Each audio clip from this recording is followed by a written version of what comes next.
Con todos, tenemos lo que se dice un petit comité.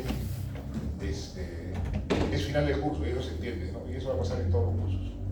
El problema es que después no sabemos cuál es el que vamos a aplicar. Pero en fin, me pidieron esta semana que haga una revisión del segundo capítulo. Entonces he sacado diapositivas, no he pasado diapositivas porque soy yo y los que han dictado clase, y hemos sacado un resumen básicamente para ver preguntas. El examen creo que comienza el 17, es el 17 si no me equivoco. Entonces, bueno, ya ese es, como diría yo, un pleito de ustedes. Bueno, comencemos. Sabemos lo que es la respuesta inmune. Sabemos que tenemos un sistema inmune innato y un sistema inmune adaptativo. Sabemos que el innato viene con la historia desde hace miles de años, bueno, cientos de años, y el adaptativo ha ido formándose con el tiempo y se sigue formando. Existe una teoría que dice que así como han evolucionado las especies, ya a la raza humana le toca evolucionar y aparecerá una nueva especie. No lo sabemos. Yo no lo viviré, pero ya arriba cuando nos encontremos me contarán, oye, sí, había una nueva especie, no lo sabemos. ¿Okay? Recordemos de que la defensa contra los microorganismos involucra mecanismos efectores, tanto innatos como adaptativos. O sea, siempre hay una respuesta. Que la respuesta no sea suficiente, eso ya es otra cosa. ¿Okay? Como vimos la semana pasada, actualmente se acepta mucha relación entre el sistema inmune y el sistema nervioso. El sistema nervioso tendría mucho que hacer con la humanidad, con la inmunidad, perdón. El sistema inmune responde de forma específica y especializada. Esto es no del todo cierto, porque hay circunstancias inespecíficas. Inespecífico significa que no se sabe la causa, y el sistema inmune responde, ¿no? Y todo indicaría que se dirige hacia cierta bacteria o cierto virus y resulta que es otro. Entonces hay especificidad, pero siempre estemos, como yo dije también en alguna clase, que en medicina no siempre 2 más 2 es 4, entonces siempre mente abierta, ¿no? Y recuerden ustedes que la hora más pesada para ejercer medicina es la madrugada, ¿no? Entonces si uno está de guardia de madrugada, ahí está el tema, ¿okay? La supervivencia y patogenicidad de los microorganismos depende de la capacidad de resistir o evadir el sistema inmune. En teoría se dice que las bacterias pueden aprender a evadir el sistema inmune y que se lo transmiten vía plasmidios de generación a generación. Eso sería cierto porque hay muchos ejemplos de eso, ¿okay? Pero no podemos establecerlo como una cosa, vamos a decir, exacta o total a ultranza. Muchos microbios, muchos microorganismos establecen infecciones latentes. Están en una especie de toma y daca del sistema inmune, el sistema inmune los tiene a raya. En cualquier circunstancia baja la inmunidad y se manifiesta. Esto se cumple básicamente con dos, con el herpes virus, que prácticamente lo tenemos todos, y se manifiesta cuando hay una disminución del sistema inmune, y las infecciones urinarias. Las infecciones urinarias, especialmente en damas, es bien difícil erradicarlas, ¿no? Y uno aparentemente las cura, no hay mayor problema, pero ahí está latente y vuelve a aparecer. Sucede también con el Helicobacter pylori. El Helicobacter pylori es una bacteria que tiene medio ácido que tiene que ver con la gastritis y con la úlcera. Entonces, acuérdense, cuando ustedes tienen una persona con un problema de úlcera o de gastritis y no tiene Helicobacter pylori, es muy probable que sea de origen tensional. Pero si tiene Helicobacter pylori, haga tratamiento triple y se van a dar cuenta que lo erradica y después nuevamente está. Entonces se dice que no es eliminado, sino que como que se esconde para volver a aparecer. Por eso decimos, ¿no? Pueden quedar latentes en el tiempo. ¿Okay? Dentro de los mecanismos efectores del sistema inmune, frente a un antígeno, tenemos obviamente los fagocitos, los elementos citotóxicos, ¿no? Los granulocitos y los anticuerpos circulantes o humorales.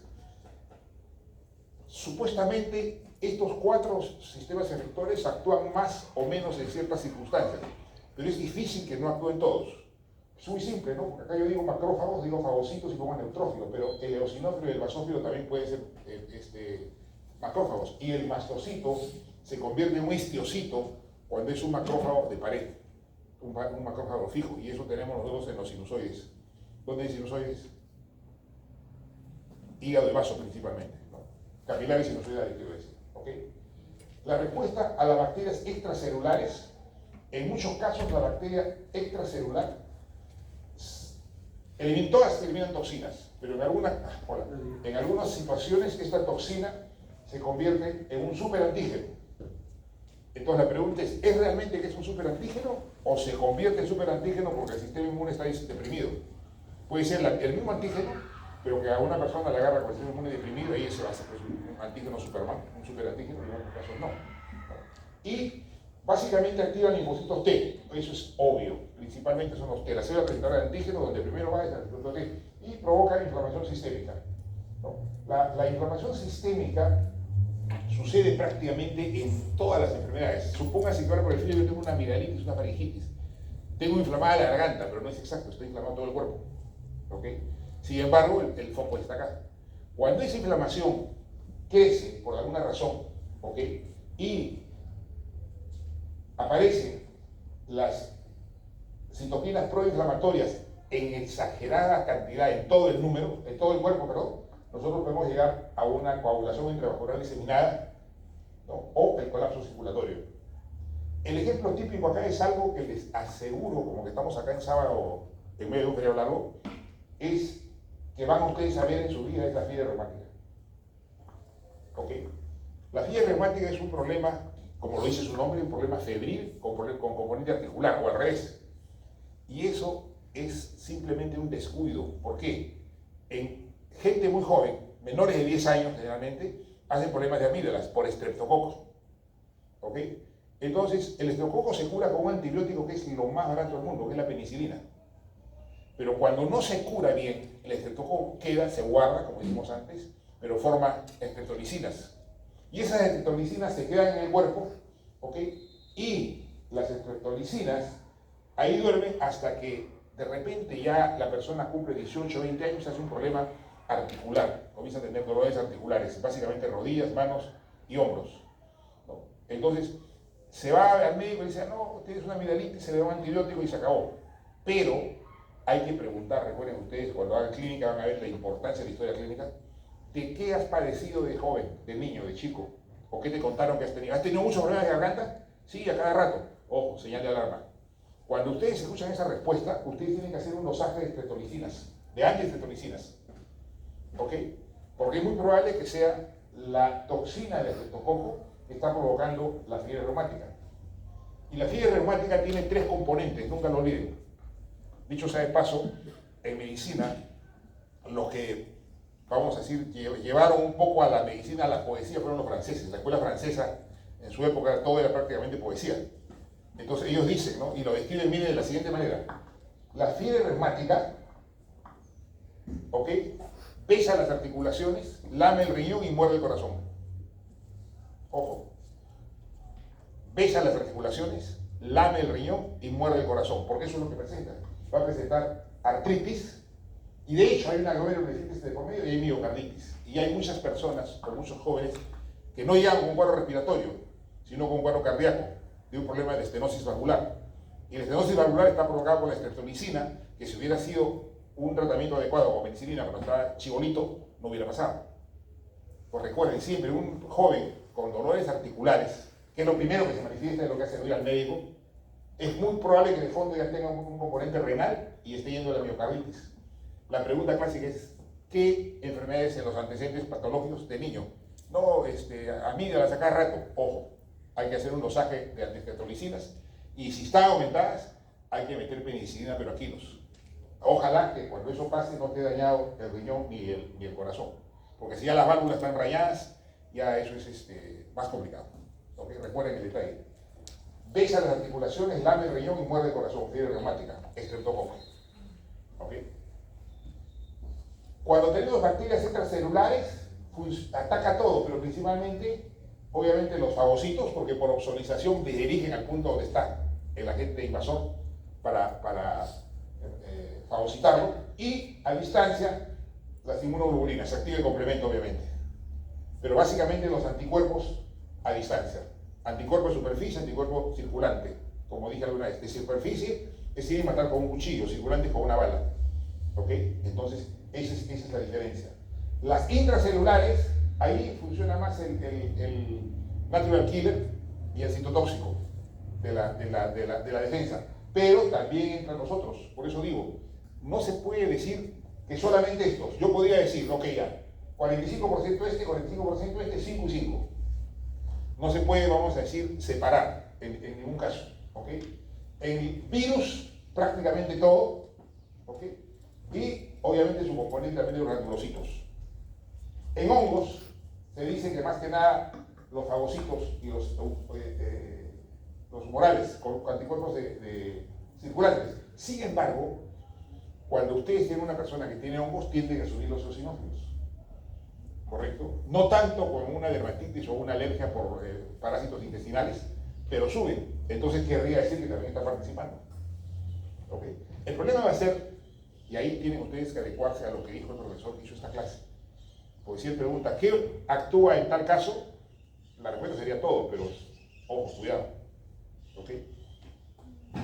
En cuanto es parásitos, cuando hablamos de parásitos, básicamente hablamos de helmintos, o sea, gusanos, que son bichos multicelulares y son gigantescos comparado con los unicelulares, actúa todo absolutamente. Y ahí, sí, cuando tenemos parásitos intestinales, los eosinófilos pues se van hasta las nubes, ¿no? Y por eso, ¿cuál es la otra causa de subida de eosinófilos? Las alergias. Una persona con eosinófilos subidos, primera pregunta, ¿usted sufre de asma? ¿Sufre de alergias? Y segunda pregunta, ¿tiene perro? ¿Ok? Entonces, ojo. Las enfermedades de hipersensibilidad son aquellas en las cuales el sistema inmune, ustedes ya lo saben mejor que yo, el sistema inmune en vez de defendernos, se va en contra nuestra. Hay una clasificación que dice que las enfermedades de autoinmunidad o hipersensibilidad, la clasificación dice textualmente, no tiene número, porque pueden aparecer en cualquier momento una que no encaja en ninguna de los cuatro tipos. Sin embargo, por ahora se considera que todas pueden encajar en los cuatro tipos, ¿no? La hipersensibilidad tipo 1 es la alergia, básicamente por vía respiratoria, la célula presentadora de antígeno, linfocito B, célula plasmática y liberación de anticuerpos, ¿no? Esto funciona tanto primero en el aparato respiratorio, luego en el digestivo e inclusive después en la piel. Hola. ¿Ok? Entonces, esa es la llamada sensibilidad, hipersensibilidad tipo 1. Ahí se consideran, recuerden ustedes, una fase de sensibilización, que es el primer contacto con el antígeno, y luego la fase de respuesta cuando el antígeno vuelve a entrar. ¿Ok? En la tipo 1 hay liberación de anticuerpos inmediatos cuando entra nuevamente el antígeno causal. ¿Ok? En la tipo 2 es la que es efectora por anticuerpos. ¿Ok? Ejemplo, la anemia hemolítica del recién nacido.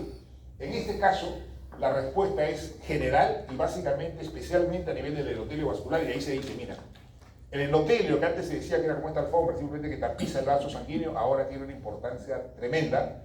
Se habla de una serie de sustancias que tienen que ver, de condiciones patológicas que tienen que ver con el endotelio.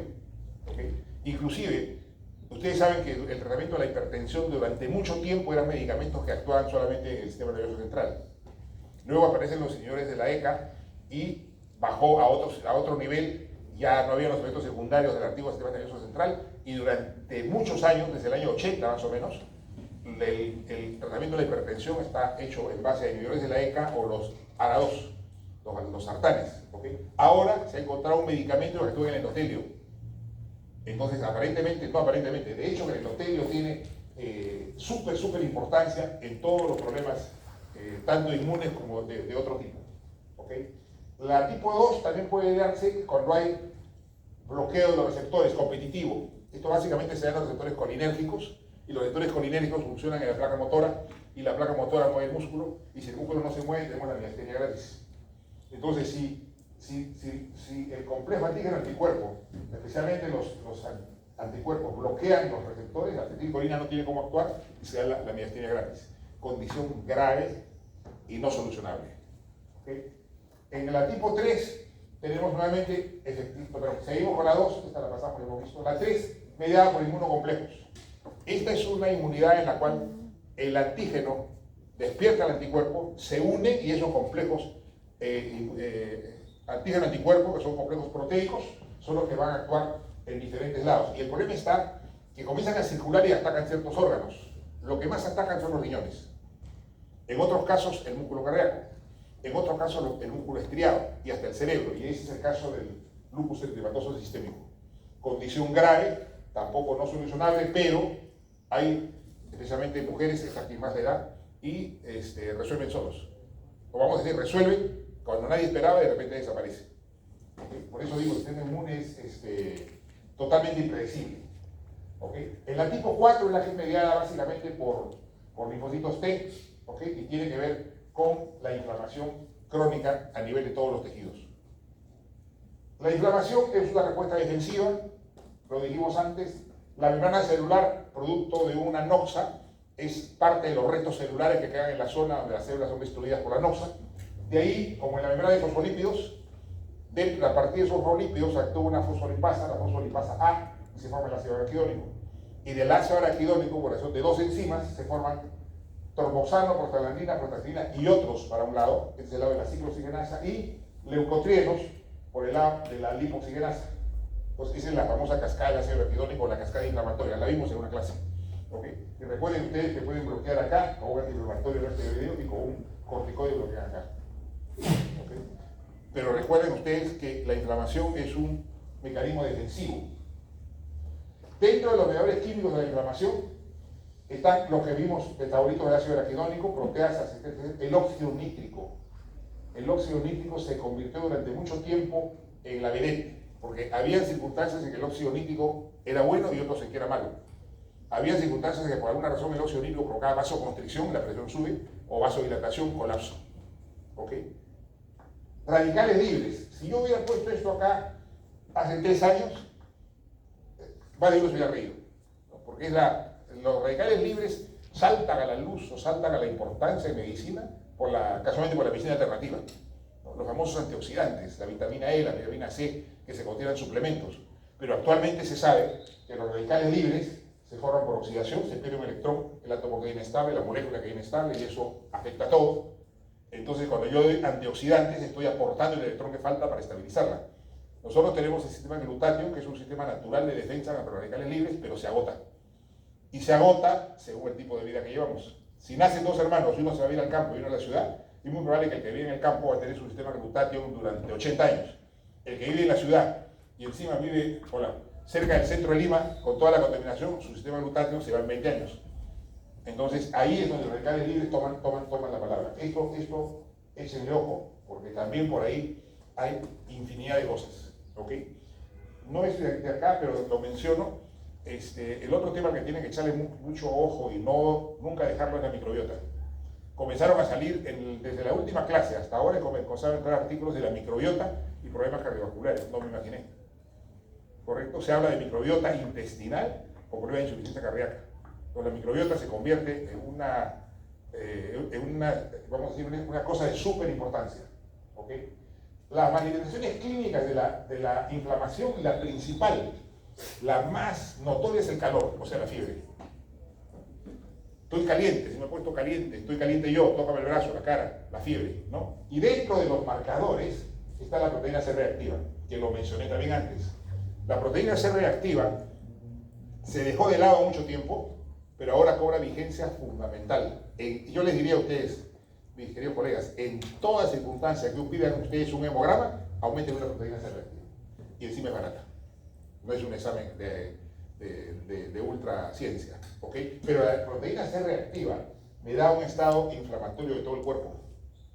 Cuando hubo el COVID, por ejemplo, el pronóstico del COVID se seguía con proteína C reactiva. Si el paciente estaba regular, no estaba tan complicado, pero tenía la proteína C reactiva elevada, era candidato a abandonarnos.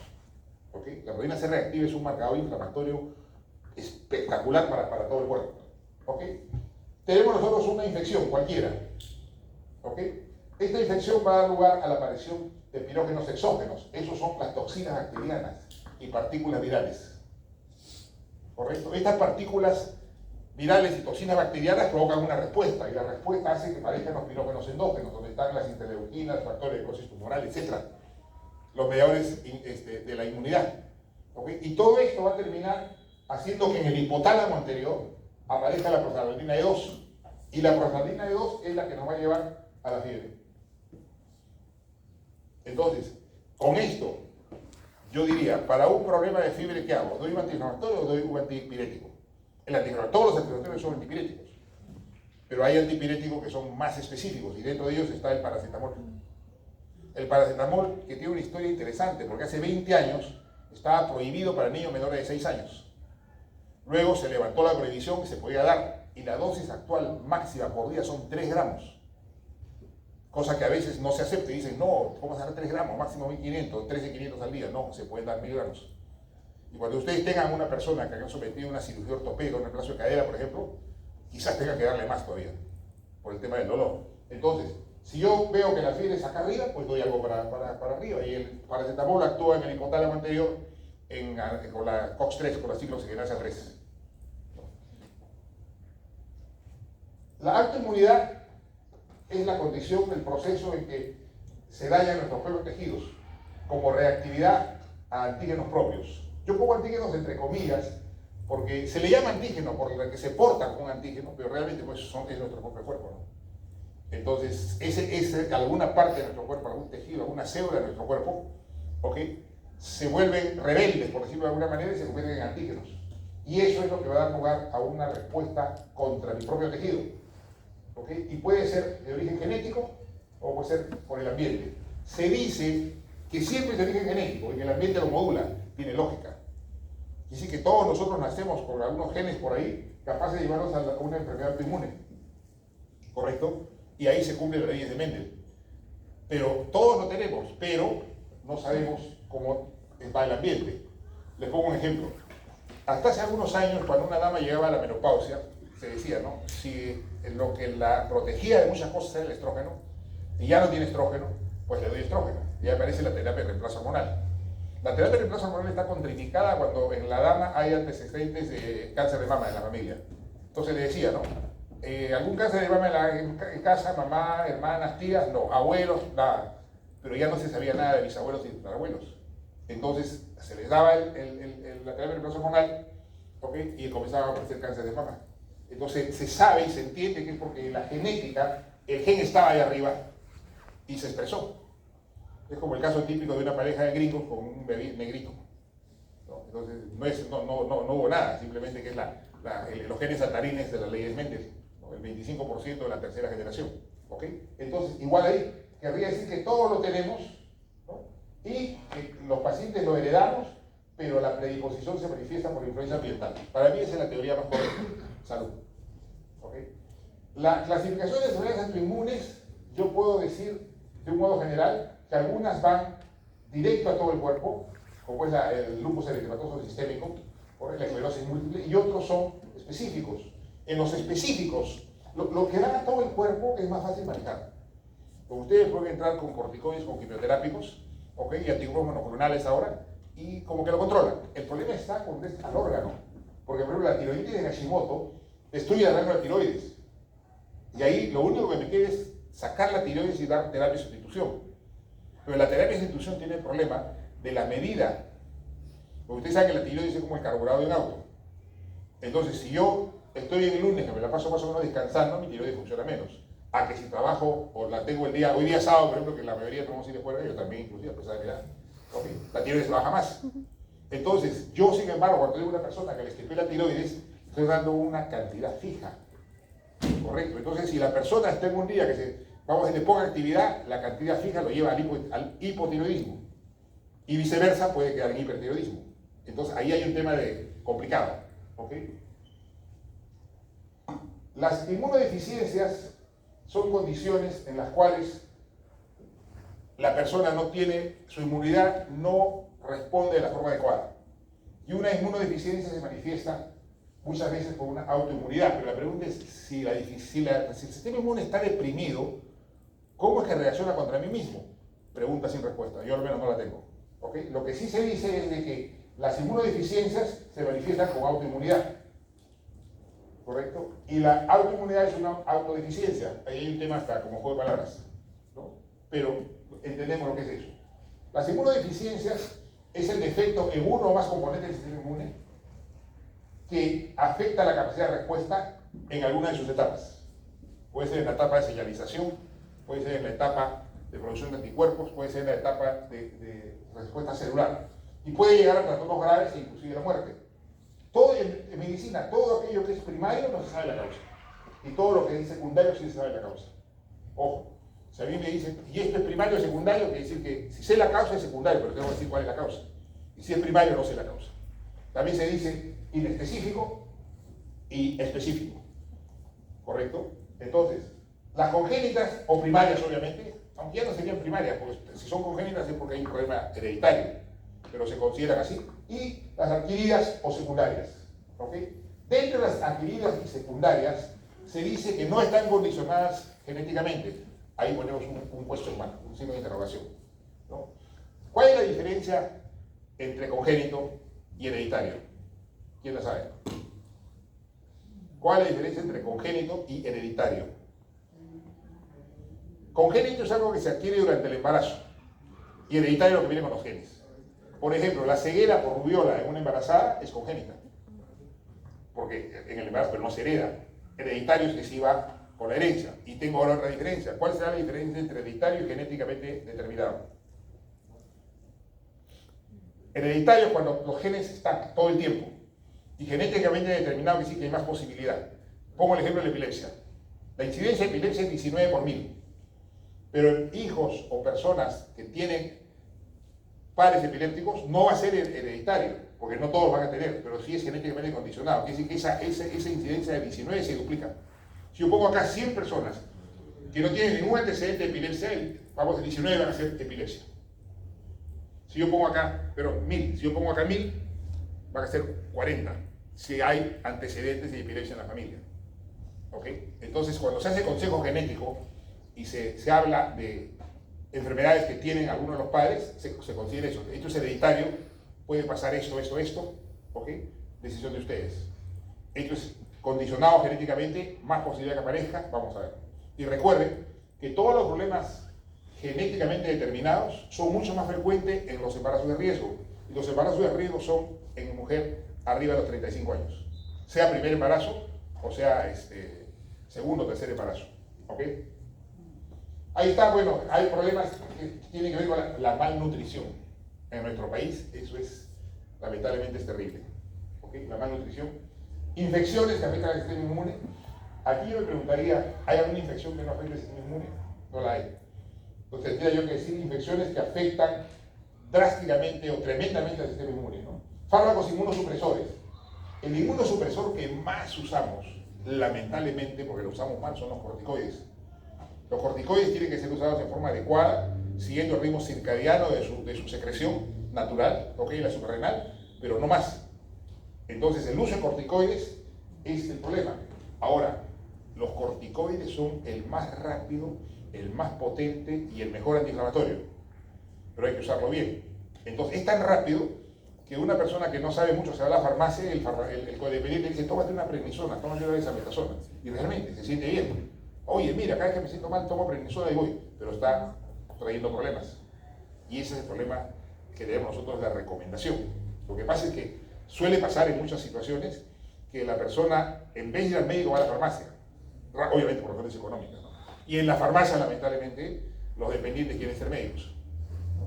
¿Qué harían ustedes si están en una farmacia como clientes, van a comprar algo y al costado el dependiente está haciendo una barbaridad médica a un cliente? ¿Qué hacen? ¿Le dicen o no le dicen? ¿Qué harían? A ver, levante la mano quién sí le diría algo. Yo tengo acá, voy a comprar mi algo, ¿ok? Mi Viagra, ahí está, ya, voy a comprar mi Viagra, ¿ok? Y acá hay un dependiente atendiendo a una señora y le dice una barbaridad médica y la señora le va a hacer caso. ¿Intervienen o no? Levanten la mano, ¿quién sí intervendría? Tienen que hacerlo. Tienen que hacerlo. De hecho, no podemos pecar por omisión, porque a veces se escuchan pero barbaridades, ¿no? Entonces, por algo uno está estudiando o uno se ha graduado y hay que decirlo, ¿no? Entonces, cuidado con eso. Ahora, eso está prohibido, pero igual, acaba en el Congreso de prohibir que las farmacias hagan consulta médica, ¿no? Hay una cadena de farmacias, voy a decir el nombre, estamos entre colegas, Incafarma, que desarrolló un programa de consulta por teléfono. Dicen que en su primer mes tuvieron 18 consultas y en el segundo mes ya tenían 6.000. ¿Correcto? Y el que llama, creo que paga 9 soles. Pero imagínense una cosa. Yo acepto que en la época del COVID, por las restricciones, había que hacer teleconsulta, pero no se puede hacer todo el tiempo. Hay muchas condiciones médicas que si yo no toco al paciente, no voy a saber qué es, ¿no? Pero además, las personas que contestaban el teléfono eran dependientes. Entonces eso lo han prohibido, pero como suele pasar, por más que esté prohibido, sigue habiendo. ¿Ok? Cáncer, obviamente. aquí tengo yo el tema de inmunoevasión, inmunosenescencia, embarazo y estrés. ¿Ok? Muchos dicen que el embarazo se comporta como algo injerto y podría ser consecuencia de que por eso haya el aborto espontáneo en el primer trimestre. Pudiera ser, pero no se sabe. Y el estrés, miren ustedes. El estrés ahora está metido en todo. Entonces, por favor, relájense. Jueguense, viernes, sábado. Al nivel que ustedes quieran. Porque si no se relajan, van a ser problemas de inmunidad. Si alguien le dice algo, me dicen, mi profesor lo dijo, y si quieren lo firmo. Porque realmente el estrés es enemigo total. De ahí nace la fibromialgia. ¿Okay? La inmunovigilancia, y este artículo me encanta porque es una publicación del doctor Arturo Parejas, ¿saben quién es, no? Y el doctor Joel Delgado. Es un artículo de ellos, acá está la referencia. Entonces ellos nos dicen que la inmunovigilancia es la capacidad del sistema inmune para eliminar células en los procesos carcinogénicos en algunas de sus etapas. ¿Ok? Y nos dicen que lo primero es la captura del antígeno tumoral. Obviamente las células tumorales, como son diferentes, tienen antígenos, y eso es un antígeno tumoral. Ese antígeno tumoral es captado, ¿no?, básicamente por, ¿qué será DC? ¿Qué será DC? Células dendríticas, excelente.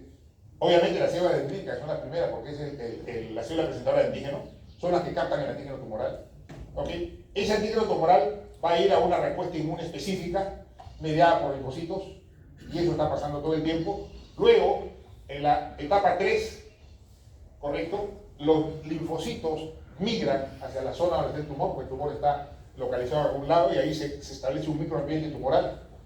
¿Okay? Y la etapa 4, cuando es exitoso, es eliminación de las células neoplásicas. Entonces yo tengo reconocimiento, cargo la pistola, me voy al sitio y mato.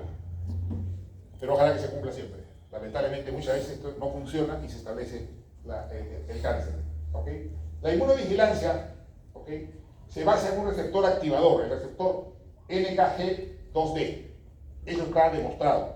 Este receptor, el NKG2D, es el que está presente en los linfocitos T, en las células de natural killer, en la inmunidad contra el cáncer.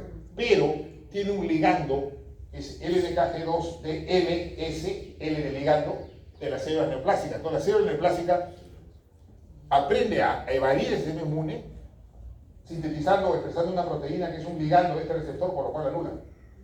Al anularlo, está como Pedro en su casa y se extiende. ¿Ok? Entonces, aparece el concepto de inmunoedición. La inmunoedición es algunos dicen que es una teoría, pero yo creo que no es un mecanismo, pero sí es algo práctico. Es la descripción de la progresión del tumor desde una perspectiva inmunológica. Se dice que hay 3 fases. Eliminación, el sistema inmune reconoce y elimina las células malignas, felices. ¿Okay? Equilibrio es el tiempo que el sistema inmune y las células neoplásicas están en yo te pego, tú me pegas. ¿Okay? Y el escape es cuando las células tumorales escaparon de la vigilancia, escaparon del guachimán y se metieron. ¿Okay? Entonces, esto tiene mucha forma, mucha lógica. A veces el sistema inmune gana, elimina la neoplasia. En otras veces se hace largo la guerra, ¿correcto? Lamentablemente muchas veces no podemos saber cuándo está pasando eso, los marcadores tumorales no siempre dan la respuesta y cuando ya el cáncer venció, se instala. ¿Ok? Yo tengo acá lo mismo, una condición normal. La eliminación, cuando yo tengo un predominio de la inmunidad, estas células medias lilas son las células cancerosas, acá llegaron, el sistema las elimina. ¿Ok? Acá están en equilibrio hasta que ganan. Y cuando gana, se establece la metástasis. ¿Okay? Acá se representa en bolitas rojas la defensa del cuerpo, ¿correcto?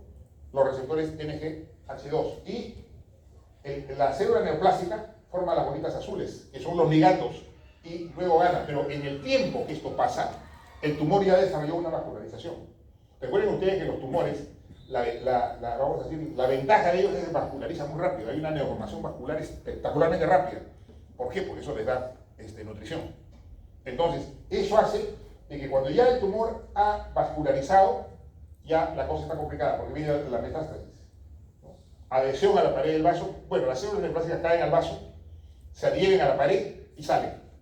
Y depende del órgano donde salen, ¿okay?, se establece la metástasis. Sabemos por estadística que, por ejemplo, el cáncer de próstata se va a la columna, el de pulmón se va al cerebro, el de hígado se va, pero el de aparte digestivo también se va al cerebro, eso es solamente por estadística, pero no es absoluto. ¿Ok? Luego, en la última clase vimos el tema de las vacunas. Hay toda una historia de vacunas. El concepto de vacuna es la introducción al cuerpo de un organismo vivo debilitado para que el cuerpo se defienda. Ahora eso cambió, ¿no? Con el COVID cambió, como vamos a volver a ver ahora. Entonces yo puedo tener una inmunidad activa cuando yo despierto al sistema inmune para que se aprenda a defender. Esa es la vacuna. Yo doy un organismo debilitado para que aprenda a defenderse y el sistema inmune aprende a defenderse y cuando el organismo nocivo entra, se defiende.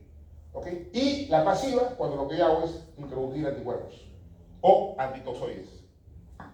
¿Okay? Las vacunas entonces son preparaciones producidas por bacterias, virus atenuados o muertos, toxoides, para estimular la defensa contra una enfermedad. Y como lo dije en la clase del sábado pasado, ¿no fue?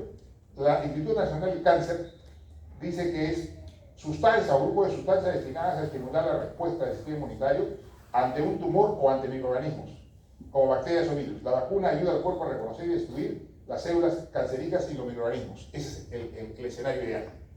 ¿Ok? Las vacunas pueden ser ¿dónde está?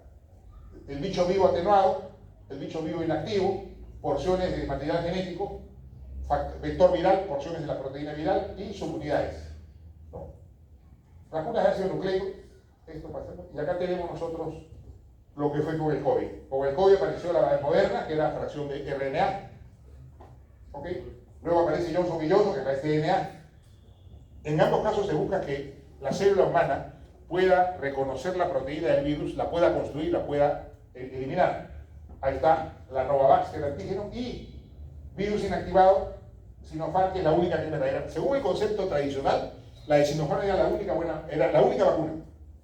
Era el virus atenuado. Pero ahora ya no puedo decir, entonces esta no era vacuna, no lo puedo decir. Entonces ahora decimos hay diferentes tipos de vacunas. ¿Okay?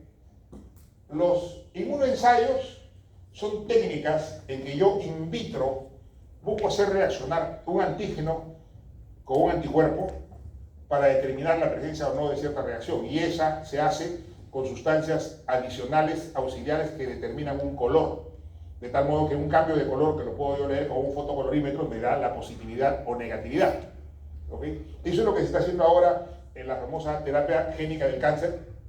Se usa la biopsia al tejido que está en biopsia. No, al que está en biopsia no, al bloque de biopsia, que es diferente. El bloque de biopsia es el corte que lo tengo en mi video parafina. Cuando eso yo lo corto para observar al microscopio, eso ya no me sirve, es el bloque, ¿no? Entonces el bloque yo corto, ¿correcto? Y ese bloque lo someto a reacciones, ¿ok? Donde por especificidad yo voy a saber qué tengo. Acá tengo, por ejemplo, una intensa positividad a CD1, que es una célula presentadora de antígeno. Entonces yo cuando encuentro esto rojo, tan rojo, esto es un corte de piel, donde no veo donde veo exceso de color, y sí que hay exceso de célula presentadora de antígeno, es exceso de soldados, algo está pasando. ¿Correcto? Entonces yo estoy buscando un tipo de tumoración, de dónde está localizado. En el caso de la piel puede ser vasocelular o espinocelular, ¿correcto? Depende de la localización. ¿Okay? Acá tengo yo la positividad a la langerina. La langerina es una sustancia que está en la célula de Langerhans, ¿okay? Y que me ayuda, porque yo tengo acá un corte de piel, miren, esta de acá es la membrana basal, el tejido plano, y miren ustedes la actividad de la langerina. Ahora, este es un cáncer espinocelular, porque es de la capa espinosa. Y el vaso celular es de la capa basal. ¿Cuál es más peligroso? ¿Cuál será más peligroso? ¿Un vaso celular o un espino celular? Les hago una comparación. ¿A quién es más fácil inducirlo a consumir drogas? ¿A un joven o a un adulto? Al joven. ¿Cuál es más posible que sea afectado por radiación solar? Las células jóvenes. Entonces, el cáncer que se origina en las células basales, el vaso celular, ese es más complicado. Porque son células muy jóvenes, son muy lábiles, como un jovencito que lo inducimos a consumir drogas, es bien fácil. La radiación solar. Y en cambio, el espino celular ya son células adultas. Entonces, puede haber un cáncer de espino celular, pero es mucho. Yo puedo tener un espino celular y lo dejo ahí. Tengo un vaso celular y hay que sacarlo inmediato. Okay. Recuerden, las células jóvenes siempre son las más posibles de ser afectadas. También les hablé de los famosos inmune checkpoints o proteínas o puntos de control. Habíamos dicho nosotros que el antígeno o el anticuerpo se unen para dar una reacción Y ahí estaba la cosa, pero ahora se sabe que además del complejo antígeno-anticuerpo, aparecen las proteínas que se comportan como punto de control. Estas proteínas son como un freno acelerador. Pueden frenar el sistema inmune o pueden acelerarlo, ¿correcto? Entonces, actúan como señal reguladora. Y tengo yo, estos son los inmune checkpoints encontrados hasta ahora, y puedo tener yo, estimula o inhibe la respuesta inmune. ¿Okay? Obviamente, cuando yo tengo en función el PD1, el CTLA y el VISTA, es cuando son los que usa el cáncer, porque está inhibiendo el sistema inmune para que puedan instalarse ahí de lo mejor. ¿Okay? Son partes normales del sistema inmune para prevenir destrucción de células, ¿no? Y reaccionan cuando proteínas de superficie del linfocito T reconocen y se unen a proteínas de otras células. Recuerden, cuando decimos proteínas de superficie, no es que existan todo el tiempo. Yo no la veo, ahí no está, se expresa. Son genes que están listos, la proteína se expresa y aparece. Y se queda en la membrana, y por eso se dice son receptores de superficie o transmembrana. ¿Ok? A veces se ha intentado ya hacer tratamiento con esto, y la FDA tiene autorizado un medicamento que va a combatir a LAC3 y a PD1, ¿correcto? Y ese es el único, el nombre es bien raro, Opdualac. Quizás LAC sea porque actúa con el checkpoint LGA3, ¿ok? Y es el único medicamento por ahora autorizado por la FDA para tratar ciertos tipos de cáncer, específicamente cáncer de melanoma. El problema está el precio, pero esperemos que después se vaya a ir comercializando más fácilmente. Y para terminar, como yo dije, vean y busquen a Marc Daero. Marc Daero es un pionero actual en la inmunología, y él es el que por fin alguien le hizo caso, ¿no? Él en Estocolmo presentó su teoría, que ya no es teoría ahora, en que hay una unión directa entre el sistema nervioso y las células, o sea, el sistema nervioso y el sistema inmune, y que las sustancias mediadoras de un lado pueden actuar en el otro, y viceversa. Y toda reacción inmune tiene que ver con el sistema nervioso. Entonces, un sistema nervioso deprimido, ¿correcto?, nos va a provocar, de hecho, una disminución del sistema inmune. Y el sistema nervioso se deprime básicamente en el sistema límbico, que controla ¿qué? Le hicieron anatomía, ¿no? Neuroanatomía. ¿Qué controla el sistema límbico? Los núcleos basales y la amígdala. La respuesta emocional. El estado emocional. Entonces, el estado emocional controlado por el sistema límbico, que a su vez es el cerebro primitivo, porque es el que viene de las aves, ¿ok? Es el que va a dar lugar a que el sistema nervioso aumente o disminuya. La respuesta inmune, me refiero. Creo que esa es la última. Listo. Chicas, chicos, les agradezco de todo corazón.